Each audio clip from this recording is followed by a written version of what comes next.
We're back, episode number 45, and our guest is behind us tonight. And Phil, I mean, we don't have an intro video. We don't have an intro video. We don't need an intro video. But we are live here at Havasu 95 Speedway, Lake Havasu City, Arizona. If you guys can't hear us or anything, please let us know in the comments. Always being here live at the scene of the crime. We're always trying to work on our audio levels and the whole 9 yards. So if you can't hear us, leave a comment here. But I know our guest today is loud and proud. He's one of the tallest guys in the business. So that's why we have him sit in the middle. His seat's not adjusted differently, so don't worry, guys. But usually we play the intro video. No introduction here. Representing the brand new Jurassic Attack 2021 for Team Throttle Monster, Paul Jensen. Paul, how are you today? Man, I'm doing great. It's a little warm down here in Lake Havasu, but we're excited to put on a show, 2 sold-out shows in front of these fans down here. It's my first time in Lake Havasu, so it's just beautiful. I mean, not only is it your first time in Lake Havasu, this is the first time for the Monster Truck Insanity Tour here in Lake Havasu, so it's an awesome time. 2 sold-out shows. And you know what? Let's kick it off. Paul, how did you get your start in motorsports? So one of my friends in high school, Casey Christensen, we hung out quite a bit. His dad, obviously Craig Christensen, owner and operator of Dragon Slayer and American Soldier. I was hanging out with Casey. He asked if I wanted to go to a show. The very first monster truck show I ever went to was in Hawthorne, Nevada. And actually, Airborne Ranger was there, Joe Cipher. So that's kind of gone full circle as I'm here racing against him this weekend. But so I went to Hawthorne, Nevada, and Casey's dad, Craig, he went out there and tore his truck up, and I think he tore a wheel off and hit the light pole in the center of the stadium and knocked the power out. And I thought, man, this is awesome. I want to do this one day. So fast forward a few years, Craig marries my mother, and so then now Craig is my stepdad. And I started driving with Craig in the early 2000s or whatnot, and drove a few different trucks, the Hummer Spider-Man and Thunderstruck and Muscle Machines, and probably 3 or 4 others that I can't remember. But I started driving then, and I decided to take a little hiatus for about 8 years to get my own company going so that I could earn enough money to build my own trucks one day and have my own team, and here I am. And it's such a strong performance, such a great timeline, too, and you've had a lot of great people help you out along the way. So you're down there with the whole Christensen crew, and we always joke that family tree so wide and large, and you're right there with it in the branch of the family. Those first interactions with Greg, patriarch of Dragon Slayer and Team KCM, what were those experiences like? Well, he believes in baptism by fire, so there was no practice at my first event. I think my first real event that I drove at was in San Bernardino, California. It was straight line drags, 2 stacks of cars. And I'm like, well, what do I do? And he said, well, just go out there and point it straight and push the gas. So I went out there and I pushed the gas on the floor and never lifted. And by the time I hit the second stack of cars, I knew I was a little higher than I probably should be. And I got a tongue lashing for that when I got back. But I was number 1 qualifier. So then after that, I was a little bit timid. I went out for freestyle. This is kind of a funny story, but I went out for freestyle. My first car van car stack. I got stuck on the van. I'm terrified of fires, so my gauges started smoking. So I unbuckled. I jumped out the window, got my foot hung in the corner of the window. So I'm now hanging upside down by the side of my truck. I finally get out of that situation, and I don't think I've ever got stuck on a van again. So, oh man! So what truck were you driving at that first event? I want to say it was the Ford Super Duty Kaptain Insano, maybe. Okay. Yeah. Gave you a rough shot to start. Yeah. And guys, if you're tuning in right now, I know we're at an odd time. It's on your Facebook feed. We are live here with Paul Jensen here in Lake Havasu City, Arizona. So make sure you like and share this video all across social media. Make sure you share this video so everyone can jump in here for a special time conversation with Paul Jensen. And we keep talking about Paul's early start of his career because I know I talk to a lot of newer fans, and I don't think they truly understand that you've pretty much been driving for almost 20 years at this point. That's correct. Even when I was, kind of on that hiatus for a while, I still flew to Australia, 3 or 4 times a year with Craig and drove over there. So I still got a little bit of driving in, but we also did 2 years of the MOD tour for the Outdoor Channel, and that was kind of fun. It's always fun to go back and look at those videos and be like, oh my gosh, can't believe I said that. Yeah, no, it's like looking at old high school pictures, and I know that Monsters of Destruction tour. I know a lot of newer fans are strapping onto that and really learning a lot of the different series you used to run. So, what were some of those experiences being on that Outdoor Channel series? Man, it was, back in the early days, trucks weren't necessarily as good as they are now, and we were racing against Bigfoot, who, at the time, Dan Runty, they were, 20 years ahead of everybody else, and it took quite a while for everybody else to catch up, but we would, we made a fair showing. I think Craig won one of the tours, and, you never knew what we were going to encounter as far as what was going to go wrong with the truck or if we were going to have to run on 7 cylinders. But no matter what happened, Craig is, we always say if we're ever going to do a junkyard wars, he's our guy because he can make anything work, out of nothing. Right. And so, there were a lot of times where we, had stock starters or had to run the motor on 7 cylinders or whatnot, but we always completed the show and usually did pretty good. So, Craig, being the veteran that he is, did he give you any advice starting out driving? So, Craig mostly teaches by example. We used to say the more he yells at you, the more he likes you. He's kind of calmed down at his old age, but we still give him a hard time about it. But, I think I really like the fact that he lets everybody go out and do their thing. And then if there's something that he's seeing that he doesn't like, then he'll let you know. But other than that, you kind of go out there and learn your own style and do your own thing. And obviously from watching him, we all, myself and Mike and, the rest of the kids in the family that drive, we all kind of have a little bit of our style is a little bit like Craig. So. Yeah, like I said, we're building off of those same branches, you guys. We'll all come from the same place and learning here. But I look at a lot of those early trucks in the other part of your career, and you mentioned them like Muscle Machines and Spider-Man. Those are some performance and Marvel Studios. A lot of big brands on that truck. Was there any extra pressure knowing that very early on in your career you're representing some sponsors? Yeah, early on, I would say in my career, I got a lot more nervous than I do now. I don't know if that just comes with age or, the amount of shows you're doing or whatnot, but I remember the first time I rolled into Anaheim I think it was with Thunderstruck. I think that was also a Ford body. But, man, I just looked up and I saw all the cameras flashing and, it's just so huge. You're in this great big monster truck and you roll into there and you're like, wow, I'm the smallest thing in here. Yeah. And, so that's definitely a different feeling. Exactly. And you talk about those big events that you named Anaheim. Obviously, the big boys in town has always been Monster Jam. It's always been at the top of the pyramid. So do you remember those first Monster Jam events you were part of and that kind of pressure and expectation?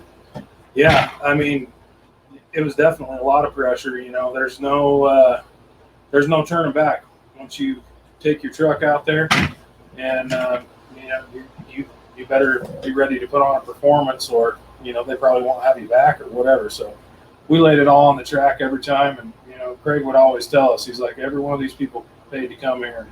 And, that's one thing I'll say about the way I was taught as well is it didn't matter if we were in a field in Moroni, Utah, or we were in Anaheim Stadium, we were there to put on a show.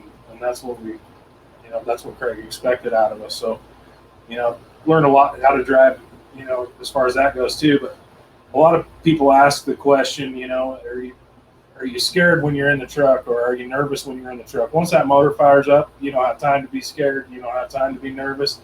It's some people get it, some people don't. But, we're in there doing the front steering and the rear steering, as you know, and shifting and all of that stuff. If you stop to take time to think, something bad's going to happen. So.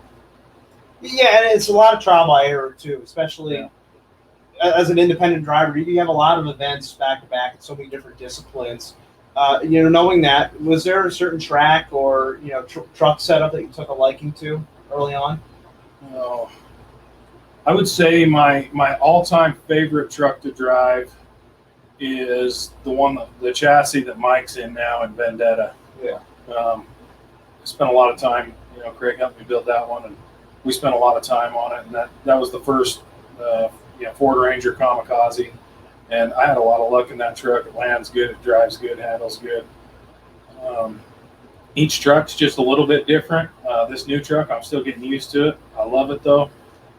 Eddie Micah built this chassis. We call it the cheater chassis. And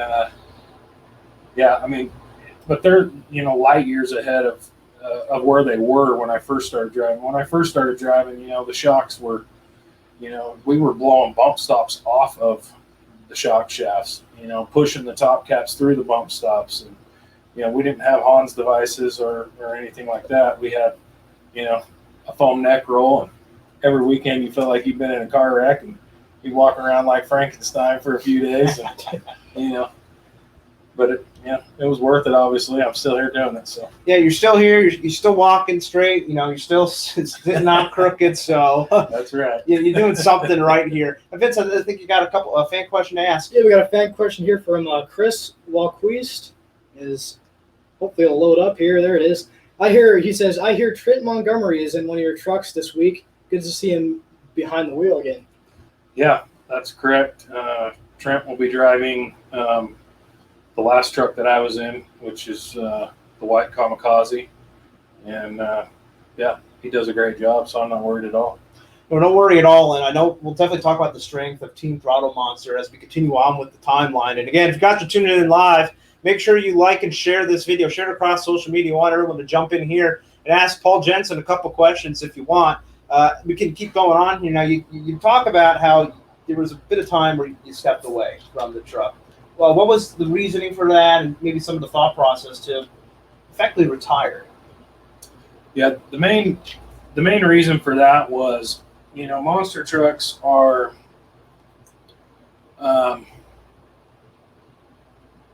it's a hard business to do, especially if you're not the owner of the trucks per se, and especially back in the early 2000s, there wasn't a lot of money to be made, and I got married and started having kids, and I needed to support my family, and so I thought, well, I have two options. I can struggle along for the next 9 or 10 years and continue doing what I love, which is racing, or I can take a little bit of a break, still go over to Australia a few times. And, during all this time, after work and that, I would still go over and help Craig build trucks and, do all that stuff. So I was still involved, just not as a driver.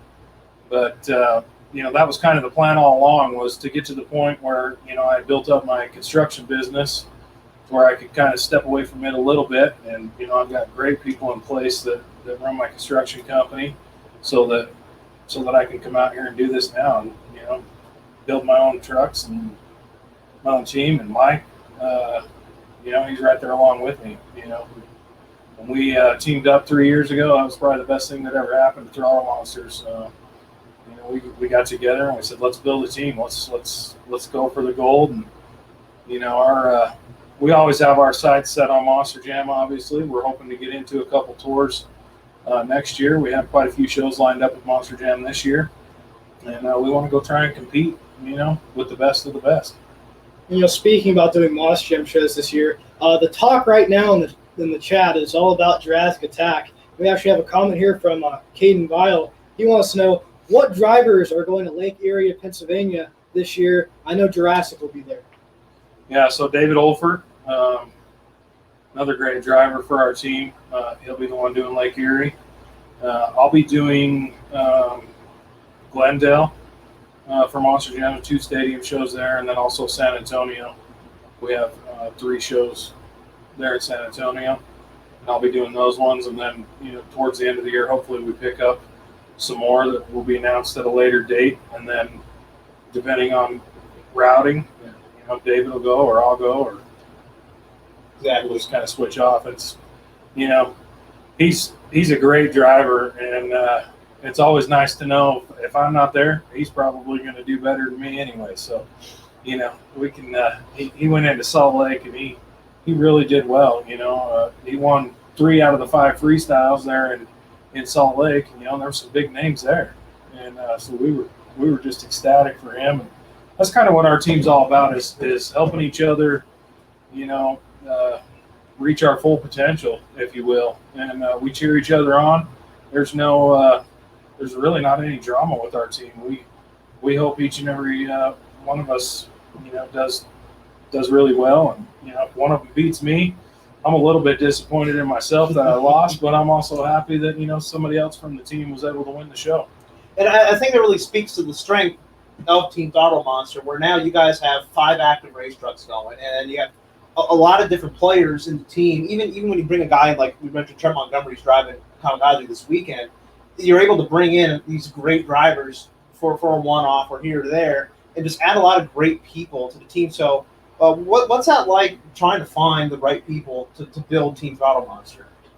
Well, it's difficult sometimes and not difficult other times. We have really good equipment. I think that's where it kind of all started to go good. We started out with really good sponsors. Redline Oil has been there with us from day one, and a lot of different motor components with Brodix and Jezel and Bullet. So we're not lacking as far as equipment goes. And it's fairly easy to find drivers if they know they're going to come drive and they're not going to have to work 24/7, and that, hopefully the truck they're driving doesn't break and they'll be able to complete all the shows that weekend. And that's typically the case. Obviously it's a monster truck, so something weird could break at any time. But I think that's what makes it easier for us is, we have the Jurassic Attack and some of the other trucks in our team, Vendetta and Kamikaze, and that they're rising a little bit in popularity, and then the quality, people want to come drive them. And I think a big strength of that too is, obviously the time we're recording, we're still in the middle of a pandemic, and when everything just came to a screeching halt in every aspect, when the monster truck industry started to come back together, it was really Team Throttle Monster that was at the forefront. Producing your own events or being part of so many, and that's where we saw the team expand and operate some other different trucks and just really have a lot of different legs. So, talk about when the 2020 restart happened. How did you get your team? The first one, it seemed like the first call any promoter made was Team Throttle. How did you make that happen? So we sat down, all the guys, we sat down together and we said, basically we have 2 options. We can hop from town to town and do shows, and, as long as it's enough to cover the bills and this is what you guys want to do, then we'll keep doing it. Or we can, go home and restart in a year or 2 or however long the pandemic takes. And everybody kind of voted that, we want to go put on some shows wherever we can, and with all the kids missing school and, things like that, not being able to do, having to do online and all that, we thought it was a way for us to give back and provide something for people to come do, even if they had to wear a mask and it was social distance and all that kind of stuff. It was some joy that we could bring to our lives and to, the fans where we went. And I really have to thank Danny Torgerson. I kind of presented this idea to him, and I says, it might not make any money, but we could go out and we'll do a show every single weekend, and that's what we did. We hopped from town to town, and it really helped our team out a lot. Gave the guys experience, those that didn't have experience, and we were obviously running a few other trucks as you mentioned, and we had the opportunity to work on those, and everybody got to learn how to build planetaries and how to fix rear ends and motors that blow up and different things. So I think it was really good for our team, and I can't thank all those guys enough for being willing to go through it. Make sure to keep those comments coming as we'll get your questions answered shortly. So we have a question here from Chris Walquist once again. He said, what led you guys bring back Jurassic Attack? So when I first started driving with Craig, Lindsey Wink was driving Jurassic Attack, and every show we would go to, and Jurassic Attack was there, it was like, man, that truck is so cool, especially back then when there wasn't really a lot of 3D bodies or anything like that. And so it's always kind of been, everybody on our team, it's always been one of our favorites. Anybody who's known monster trucks, for the last 20 years or so, knows about Jurassic Attack. And I was talking to Mike, and I'm like, man, what's going on with Jurassic Attack? How do we bring that back? And he said, well, good luck. You can talk to Don, but Don was kind of looking for the right exact opportunity for him to bring that truck back. And so I started talking to Don on Messenger on Facebook, and I don't know, 9, 10, 11 months, almost a year later, we finally, came to an agreement. And, he's very particular about things, and rightfully so. He doesn't want Jurassic Attack to be a so-called B team truck. And, I assured him we don't have a B team on our team. And, the truck was looking good every week and performed well. So that's kind of what we're setting out to do now, is make sure Jurassic Attack is in the forefront and does really well at each show. Yeah, now you have two of them running full time, and I know some of our listeners already remember we unveiled the paint scheme on the podcast back in December, right before we kicked off 2021. And you mentioned Too Tall, David Olfert, great start with the new Jurassic Attack in Salt Lake City, and now he's out in Kansas this weekend running it, and we're here in Arizona, so we're getting Jurassic Attack more places, and it's such a very much a toyetic truck. Kids can recognize it, they can feel it, they play with it in Spin Master form, and the whole 9 yards there. Do you feel any kind of pressure knowing that you have to represent such a crowd favorite truck and brand? Not really. Like I said, I feel like we have good equipment. There's a lot of people out there that do as well, but I'm just really humbled, and I feel fortunate that our team is in the position that we're in, and that I can trust each and every team member. When I go out there, if something's wrong or something goes wrong, we're going to get it fixed. We're going to be right back out there, and I'm at least going to have the opportunity either to make or break myself, if that makes sense. And like last weekend, Zach in the Black Kamikaze broke a transmission during racing, and we all chipped in, Mike and myself, and Zach, and got the transmission in before Freestyle, so he could go back out and do his thing. And I think that's real reassuring to know that people got my back. That we have each other's back, and we're gonna see it through to the end. Exactly. So I think we asked this question a couple months ago when we unveiled the scheme, but I'm going to ask it again because, things can change in a couple months. So, we got 2 Jurassic Attacks running around right now. Do you think we'll ever see 2 Jurassic Attacks at the same show? Well, I don't know. I guess that would be a promoter question, probably. We got to bring 2 dinosaurs to the track. Any promoters out there? That's right. Dial up Paul. I'm sure he'd love to make it happen. Really have part. bragging rights there. So another fan question there. Actually, a couple guys are asking the same ones. If you want to bring them up there, Vincent. Yeah, we actually have 2 questions asking about Hunter Souza, and Lee Plato wants to know, will we ever see Hunter Souza back in the truck? And another new addition you guys had last year was Wrecking Machine. So. Yes, the plan is, I think, somewhere around July, Hunter will be back in the Wrecking Machine, the 64 Chevy body style. And, it's kind of going to be up to him from there. He's a great driver. He has all the talent in the world. And if he wants to see it through and roll with us through next year, then we're happy to have him, as part of our team. If he decides to go to school or college or something like that, I would never tell somebody not to do that. So it's kind of going to be up to Hunter, but you'll definitely see him in our trucks for many years to come. And of course, it makes a lot of sense because, Hunter's dad is Jeff Souza, who was the first ever guest here on the Monster Truck Outlaws of the West podcast. We've come far away. It's been just almost a year since Jeff was first on here. We've known the Souzas very well and told their story in great detail. Jeff drives a lot when you're not there in some cases. And I know recently you guys were at the same events.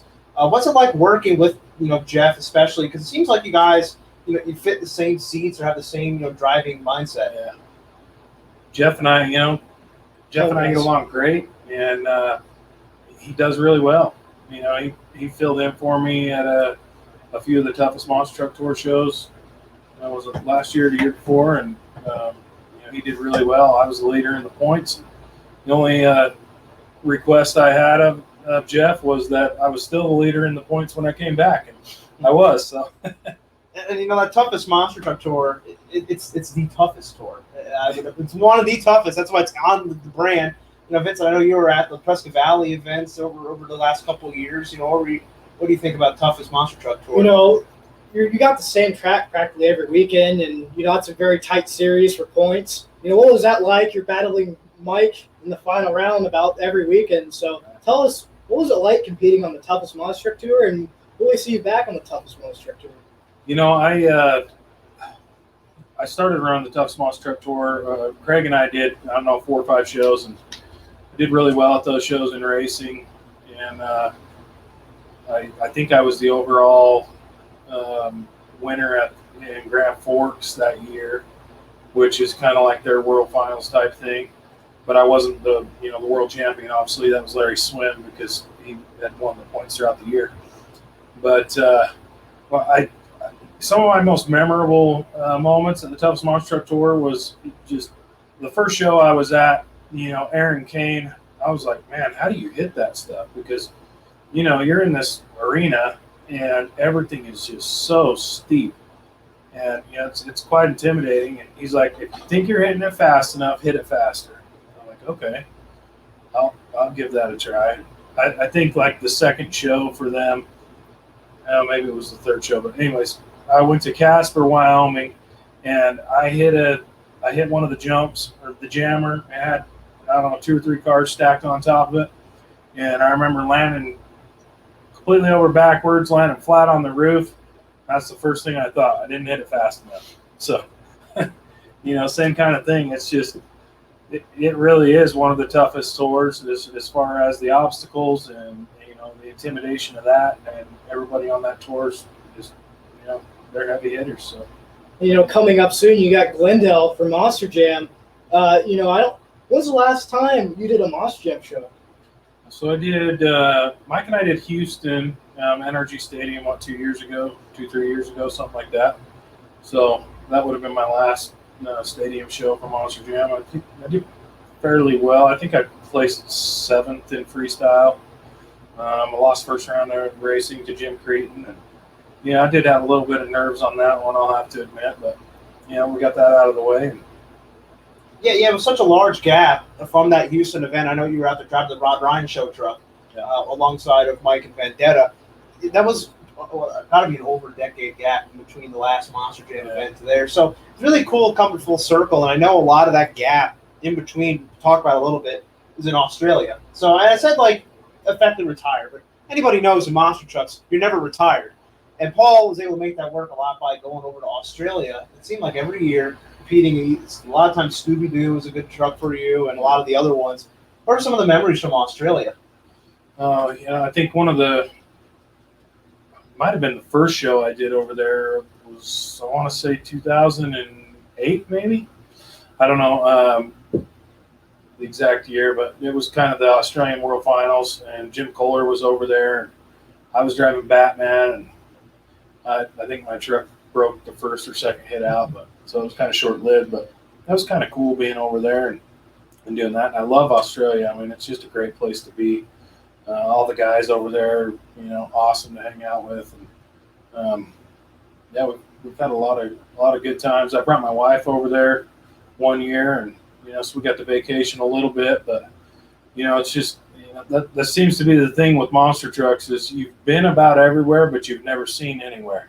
Exactly, and it's incredible now seeing so much growth in monster trucks. And Australia is still such a strong player with monster truck events. Seems like every weekend still with a lot of great groups. And we've had a few different people on over the last year that have competed in Australia for periods of time.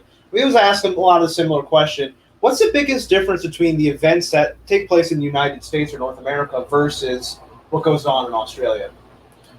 Well, I think in Australia, you know, the fans aren't used to it as much. So, you know, when you go to a place that's probably the first or second time these particular fans have ever seen a live show, or, you know, they haven't seen one for a long time. So the fans are super pumped. Probably driving wise, the biggest difference is everything's on the wrong side of the truck. You know, I've hit my head I don't know how many times trying to get in the wrong side of the truck, and the shifter's on the wrong side, and that sort of thing. But you get used to that after a while. You reach for the rear steering once or twice and you can't find it, and then you get used to that as well. But yeah, it's the trucks run really well down there. Pretty much everywhere that we race is sea level, so you don't have to really tune them much or anything like that. They don't have the trucks that I drove over there were open diffs front and rear, so that was something that I was used to from the early 2000s. So that didn't take much to get used to, and yeah, it was just a good time. A question here from Rod Wood, and he says, one of our past guests also, he says, it was always a pleasure doing shows with Paul and his team. You got any Rod Wood stories? We ran quite a bit with Rod back in those early days with Craig, and likewise I loved running with Rod and Rick Swanson and all those early people, Joe Cipher, Dan Runty. We all had a good time. Back then shows were a little bit different, even with Monster Jam.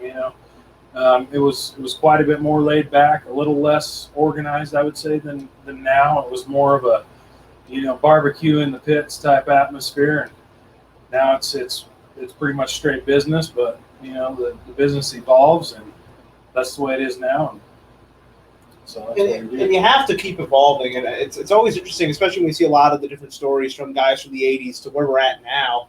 It's such incredible growth. What's one big thing that you've seen from all the years you've been in the monster truck industry that has just completely changed from when you first got started? Oh, the obstacles obviously have changed. Shocks are a big one. Transmissions have come a long ways. It used to be every 3-4 shows you were changing a transmission, and now we can go all year, if we're lucky, and not burn a transmission up. But I would say that's probably the biggest thing that I've seen that's changed the industry is the quality of the trucks, and being able to put on a good show without a lot of gaps in time and things like that. And it used to be back in the day, if you had 10 trucks there, 3 of them probably made the show. And it's not that way anymore. Obviously we're jumping higher, and everything's bigger and better. So talking about the evolution of the sport, you see guys doing stoppies. For example, Too Tall working on the stoppie to moonwalk, and you name it, they're doing it right now. Paul, what's your thoughts on all these new tricks? Will we ever see you trying some of them? Pressure's on. So I have to admit, when stoppies first started, I wasn't that big of a fan of stoppies, because when I drove back in the early days, especially like Red Bluff, California, and Rocky Mountain Raceways and things like that, I was running with Tom Mintz back in his early days, and he would just come flying out of nowhere in his freestyles and jump that truck. So, it seemed like 100 feet in the air, and you didn't know what was going to happen. You were on the edge of your seat, and we're jumping cars and buses and different things that crush different ways, and so the truck's flying different ways, and everything was unpredictable. And so it's taken me a little bit of time to take a liking to the almost predictability of the way things are done now. But yeah, now I think stoppies are pretty cool. I flew out to drive Kamikaze with David in, I think it was maybe Baton Rouge a couple months ago. David was getting ready to go out, and I yelled to him. I'm like, he was going out for 2-wheel skills, and I said, do a stoppie. Just because I just wanted to see him do one, because he's so good at them. And he went out there and he drugged the horn on that dinosaur in the dirt, and kind of made a row. It was pretty cool. Hey guys, we're still going live here with Paul Jensen, Team Throttle Monster and Jurassic Attack, live here at the Havasu 95 Speedway in Lake Havasu City, Arizona. So make sure you like and share this video. Make sure you share this video all across social media. And if you have any questions for Paul, make sure you drop them in the comments. We'll get to them as soon as we can. And I know there's a very important question that just came in from our most recent podcast guest, Vincent, who is it, and what does he have to say? Actually, our last podcast guest, and this guy's pretty special, and this is a really good question. This is from Skyler and Ibar. Why is Paul wearing his sunglasses indoors? Well, we are in Lake Havasu, and you might not be able to see on the camera, but there's extreme sunlight coming in this window. I think the big question is, why is Skyler doing a show in Lake Havasu and he's not here? That is a good question. Well, yeah, we're at Skyler's event, and we're literally in his show call, and he's not here. But hey, He's somewhere. Paul's going to do his sunglasses. Those are Rockwell sunglasses, right? They are. Yeah, so they're nice and bright. They're keeping them nice and focused. Now, as we're building along your timeline, we're bouncing around. But I know when you came back from Australia, you've always been doing that. But I know you had the itch to keep competing here in the United States, and you brought out Kamikaze. Now, it was underneath Team KCM from the get-go. What was that process coming back in the seat and bringing the Kamikaze name to the forefront? Once again, I have to thank Craig for that one. The Kamikaze name and design was something that he came up with on the original one, and I thought it was really cool. I thought, that might be pretty awesome. So I started running the Kamikaze, and it seemed like people liked it, and I love that truck. It's kind of weird jumping in Jurassic now, I will have to admit. Last weekend, I was running with my cousin Zach. He was driving Kamikaze, and every time a fan or something would go, Kamikaze, I'd go to turn around. I'm like, oh, yeah, not anymore. Or I go to sign an autograph, I better write a K, and no, that's change it to a J or whatnot. But, I left a piece of my heart with Kamikaze for sure. So we touched on Zach Jensen, and we got Mike here. So I got to ask, and running with Craig also. So, what's it like working with family? Oh well, you can be honest. Yeah, so brutally honest. Actually,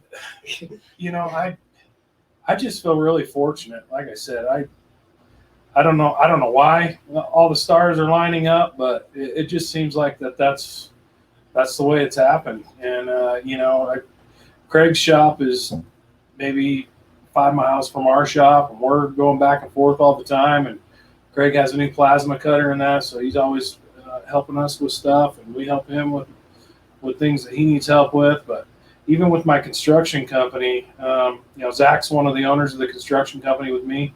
And Zach and I kind of grew up together, almost like brothers anyways. So, and then my uncle is also a partner in the construction company with me, and it's worked great. It's been awesome. When one of us has had to go do something else, there's two that are there to make sure things are going good when the other one's gone. And then the same thing with the trucks. There's Jeff Souza has to come in to drive my truck or whatnot. I know Mike's here and everything's going to be fine. And we all get along great, and I really don't have any complaints. So we got a question here from the man himself, Don Frankish, and he says, "Tell Paul I will drive Jurassic if I have to, just so he can drive Kamikaze." I'm good, Don. Don't worry, but you are welcome to come drive Jurassic whenever they'll let you across the border. We would love to have you come out here, especially some of these shows like Lake Havasu with Little. And these are real fun shows to do. They're laid back, and we can hang out and have a good time. I think I saw a comment earlier from one of our past guests, Jason Court, with the Roughneck truck. I think he said that you might see 2 Jurassic Attacks in Edmonton. So maybe Don's going to bring his ride truck out too. So we'll see. We got to see the scheduling. Fingers crossed everybody can get across the border. So that'd be a lot of fun. But, Team Throttle Monster is your home now. And, you've been so much tied to the Christensen name and so much history. How important was it for you to really do your own thing? I guess it would be just like anything else, especially with your parents. It's when you grow up in something, there's a certain point where you evolve into wanting to make your own mark, so to say. Whether it was monster trucks or a construction company or whatever.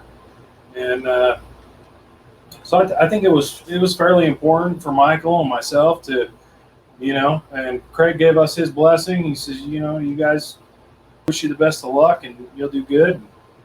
Go make it happen. So that's what we did. Got it. Got another fan question here from Lee Plato, and he says, how many race trucks will we see added to the team in the future? What is the end goal? This is interesting because you guys are probably the fastest growing team right now. It almost seems like you guys are getting a new chassis like every 2 months. So we're at 5 right now. The Kamikaze that Zach's driving right now, it's part of Team Throttle Monster, but Zach technically owns that truck. And if anything, we would add one more. I'm not sure if we'll do that or not. It's a lot of work, and that would be one more team member we would have to find. But there always is the possibility. I don't know. I seem to change my mind about every other week, so we'll see. The original idea is with 5.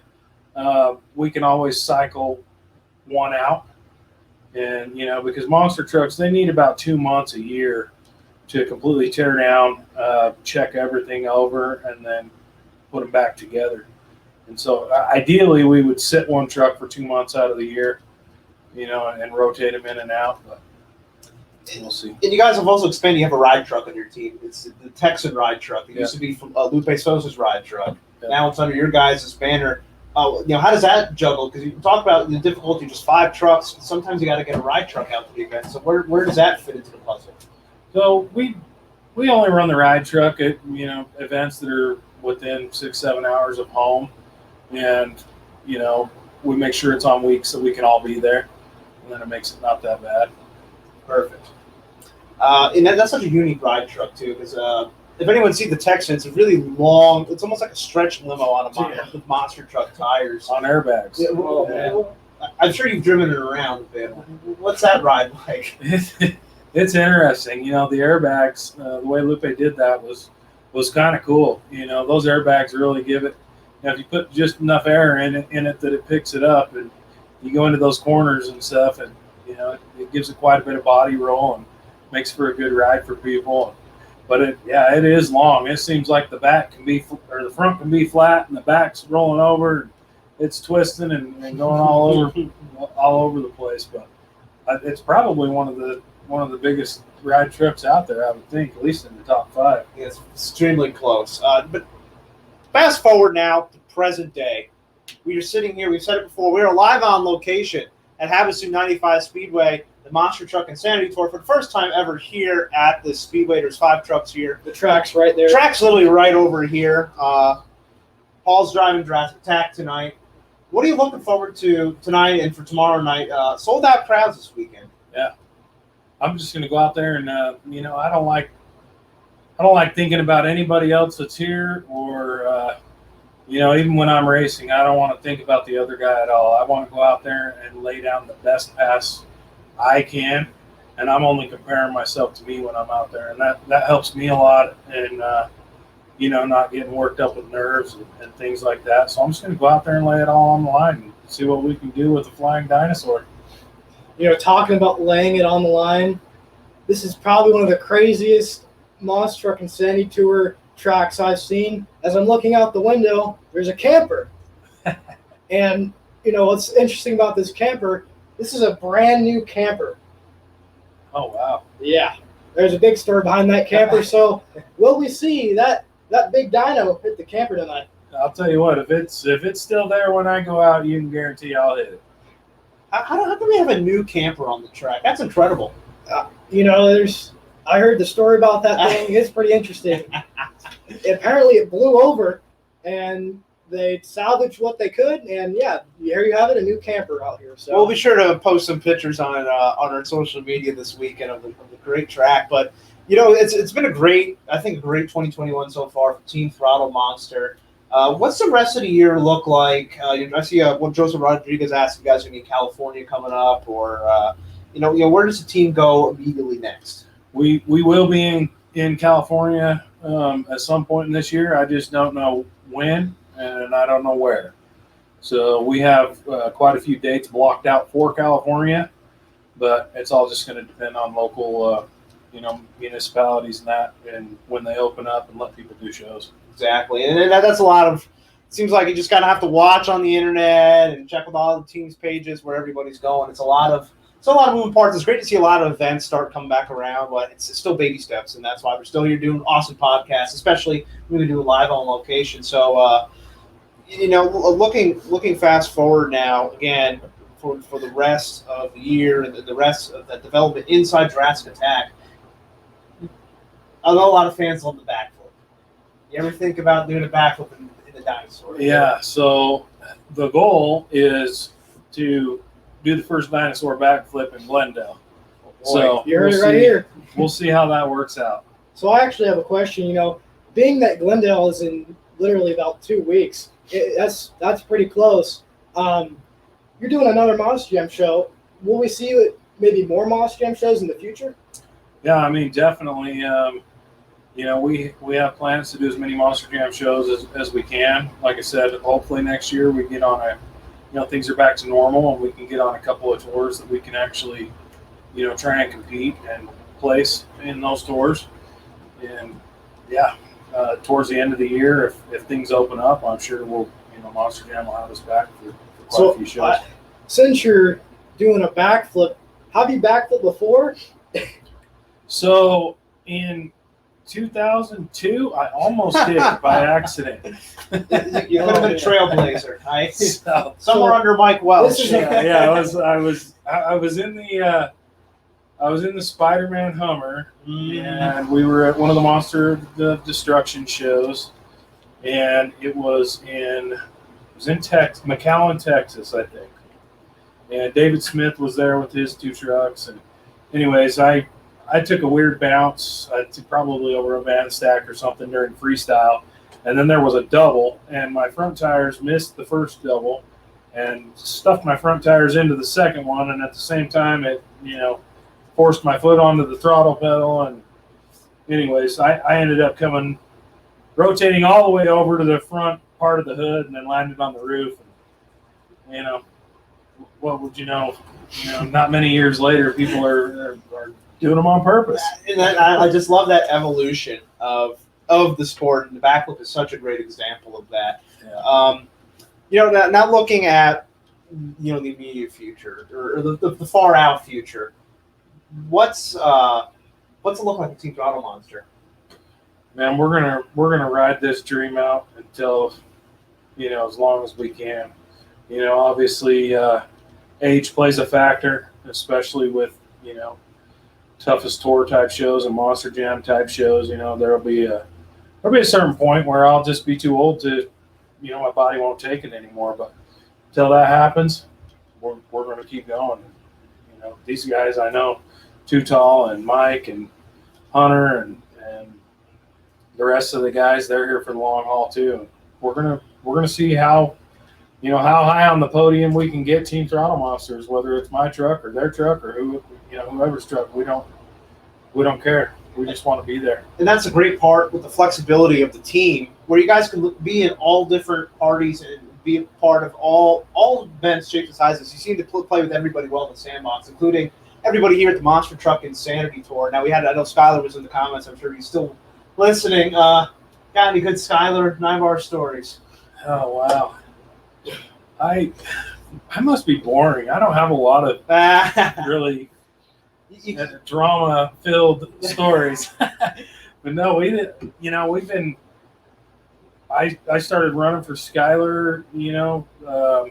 Actually, I think the first show I did for Skyler was in Craig's Wicked before I had my own trucks, and I went to Idaho Falls, I believe, and did a show for Skyler. And then, when we built the Kamikaze, Craig and I started running for them. They were one of our main promoters that we ran for, and they do a lot of shows close to home. So it's always cool to, be around fans that are close to home. And everywhere seems to be like a hometown if you're within 2 hours of, the shop. So yeah, we love running for Skyler and his wife. They treat us well, and we feel like we're part of their family too.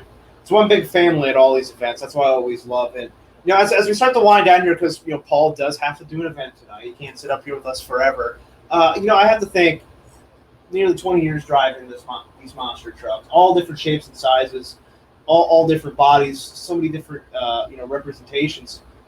Through all that, what has been your favorite moment in monster trucks thus far? Oh, my favorite moment. That's really hard. I would say probably I got a couple answers for this. So my favorite place to run was always Anaheim. And like I said, the first time I was ever awestruck, if you will, in the truck was when I rolled into Anaheim, and I was like, oh my head, I am a little spot in the bottom of this place. I hope I hope I do well. But I think my favorite, probably one of the things that I miss the most is, just going up and down the road with Craig in the early days. And, there's something to be said about, when you're learning, and especially from someone like Craig, where he's, if I ever have a question, I can call Craig and I know he's going to have the answer. I can call him and be like, okay, here's what's happening. I push the throttle pedal, and then it makes this hissing sound, and then a clunk, and then a pop. And he's like, oh, well, it's this, this, and this, and check this. So I kind of miss a little bit, running with Team KCM and doing that. But, we've all kind of evolved into our own things. And then, the first time driving Jurassic Attack is another awesome moment, That truck hadn't ran for about 10 years. So, I got to thank Don Frankish for that. But I think just anytime I can drive a truck is special to me. It's just a dream come true. So Definitely. I got to ask, being that you're growing, Team Throttle Monster, this is a two-part question. What advice do you have for someone looking at their foot in the door in the industry? And, what are you looking for when you're hiring these new guys? So getting a CDL is a major thing, especially for independents. Maybe not so much with Monster Jam, but if you're looking to get, if you're looking to learn how monster trucks operate, how to build them, how to work on everything, then the independent way would be the way to go. If you're looking for just a driving career, then obviously you could try and get into Monster Jam University and go that route. But I think just learn as much as you possibly can. A lot of the people that are in this sport just started showing up places, and hey, can I help you guys put the tires on? Can I help you take the tires off? That sort of thing. And then, if their personality fits, then, we'll try it out and see where it goes from there. But basically learning how they operate and function. Definitely a great response. It's the fundamentals, and you've learned so many of them in your time in the sport, and you're definitely not slowing down. This is like not even at a peak. There's so many great things to come for Paul Jensen and monster trucks. But when it is all said and done, what do you want your legacy to be? I would hope that people would see that it's never been all about me. I get just as much joy out of seeing the people around me succeed, and I would hope that was my legacy, that the people enjoyed running with me and working with me, and that I helped them get to the top of their game. And you stayed true, and I think that speaks a lot for the character and the person that you are, and especially the way you represent your team and your sponsors. So gotta give a little love. Name drop some of those sponsors. Who helps you bring to the track? Where can fans follow you and find you on social media? Oh man, Redline Oil. They've been with us from day one, from back when Craig and I were running together when I had the first Kamikaze. They've been so good to us. Even as far as mixing up some formulations and different things for us to try to, they pretty much have a product for every piece on our trucks, and that's all we use is Redline products, and it's it's awesome. Safety Clean, they've been providing us with all of our oil pickups and different things like that. They're a huge help. Our fire cabinets, the pig products, Brodix, they supply all of our heads and blocks. Jezel, we run all Jezel's Pro Steel rockers, and they help us out. Bullet camshafts, I've had them make some custom camshafts that they probably thought were a little weird, but they were willing to try it. And they'll pretty much build us anything that we want. I know I'm forgetting probably a lot of people. Callies, Callies, they're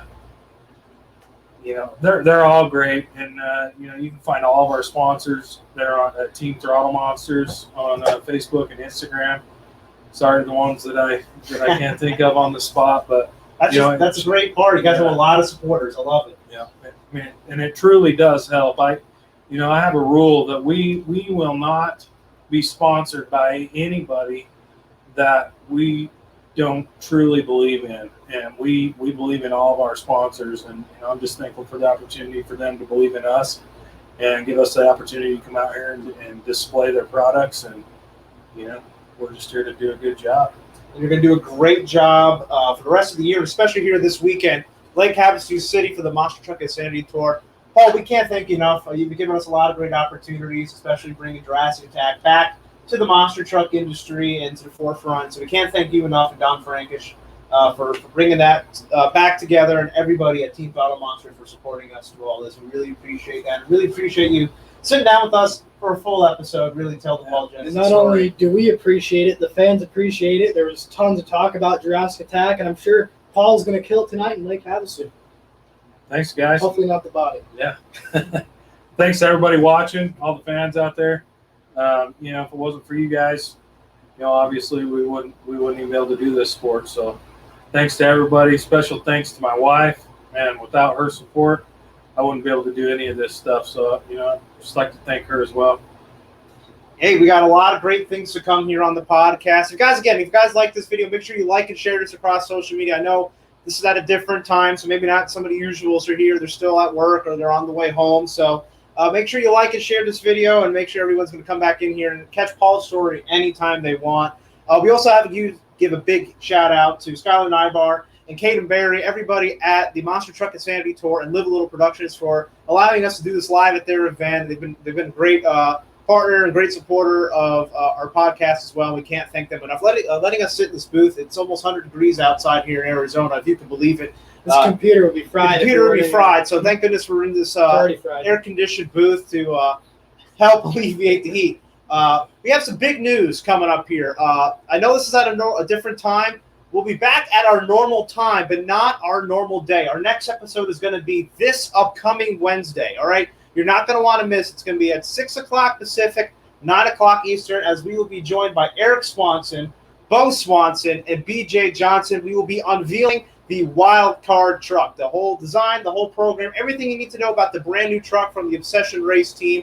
They'll be here. We are unveiling Wild Card, so start spreading the news. We'll be posting all about it approaching Wednesday. So don't forget it. This upcoming Wednesday, we're going to be live with an episode unveiling the brand new Wild Card monster truck. It'll be debuting next weekend, and then it's going to be at that same Monster Jam event in Glendale that Paul and Mike are going to be at with Jurassic Attack and Vendetta. So next Wednesday, or this upcoming Wednesday, not next, this upcoming Wednesday, we're going to be live unveiling the Wild Card truck. And again, if you like this episode, make sure you like our Facebook page, Monster Truck Outlaws of the West. Follow us on Instagram as well.